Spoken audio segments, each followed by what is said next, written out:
Wild Sheep Foundation presents Sheep Shape.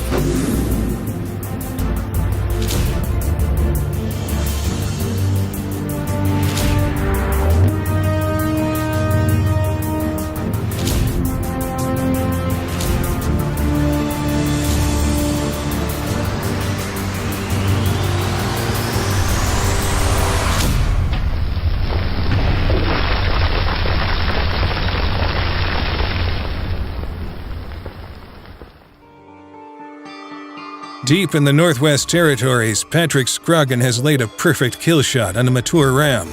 Before he gets to work on quartering and packing the animal back to camp, he takes some time to live in this moment and reflect on what inspired him to conquer the mountain. You know, we're fortunate in this life to be able to do, in this country, to be able to do stuff like this. And so my inspiration was to show people that no matter how bad it gets, no matter how low your life can get, you can always come back up, and you can do whatever you put your mind to. You know, I sent the message to my wife, and she was pretty happy. I can only imagine the look on her face.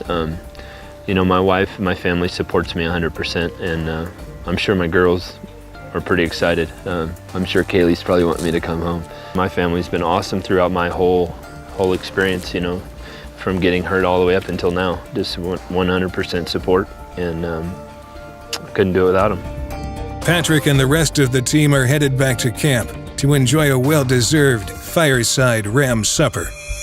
Meanwhile, high on a Yukon ridge, Rick Carone and Team Stackon are watching a band of rams. They're using the natural cover of the Yukon landscape to make their move on the sheep. It's a big square rock.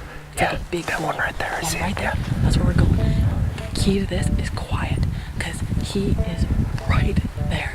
Okay. Right there. I ranged him at 350. Okay, so we want to get a little bit closer. Oh, he's 350. 350. Oh, okay. Yeah. They've keyed in on the ram Rick wants. He knows that the ram is within range, so he readies his muzzleloader before finding the perfect place to set up for the shot.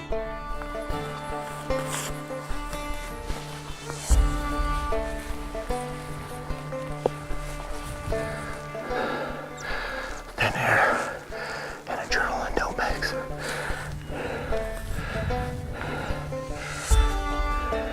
He went right. Okay, so I think he's feeding this way. So he does.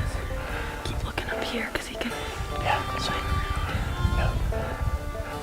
A lot of the time, especially when they're in this rock stuff, you can hear them. Okay, they'll slip rocks. They'll hear them like walk across the grasses. Like, you can actually really hear that stuff, especially since it's so thin up here.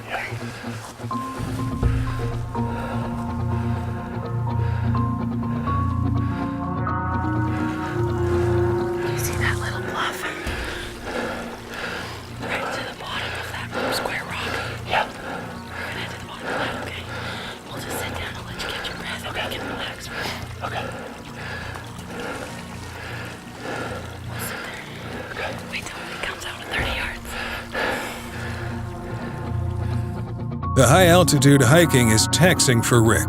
It's been just over a week and a half since his last chemotherapy treatment, so he's struggling to keep his lungs full of the thin Yukon air. He could be as close as 50 yards on the other side of this big boulder. I'm feeling pretty damn pumped up right now. Adrenaline got rid of all. You know, it's mind over matter, like we talked about before. And when your guide tells you that there's a shooter just at the top of this ridge, you dig deep and find a way to get up there. So. Over here, this boulder. Okay. I'll wave you. I'll glass down so I can spine you. Okay. He might have gone over.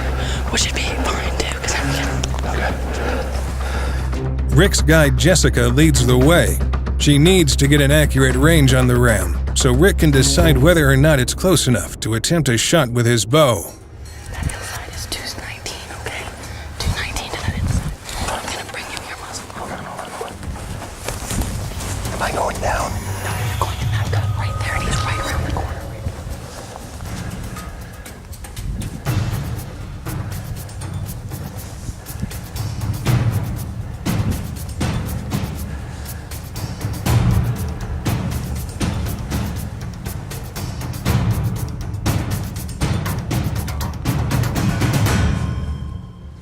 Jessica's natural instincts as a seasoned guide tell her that they've taken one step too many, alerting the ram of their presence.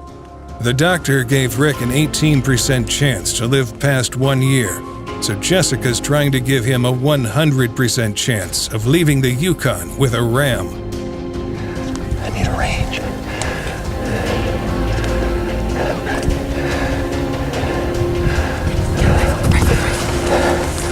Here, put down the bow. Let's switch to the muzzle loader. I'm ready. Next week on Sheep Shape. Well, you got 3 right here on this drainage. Your range.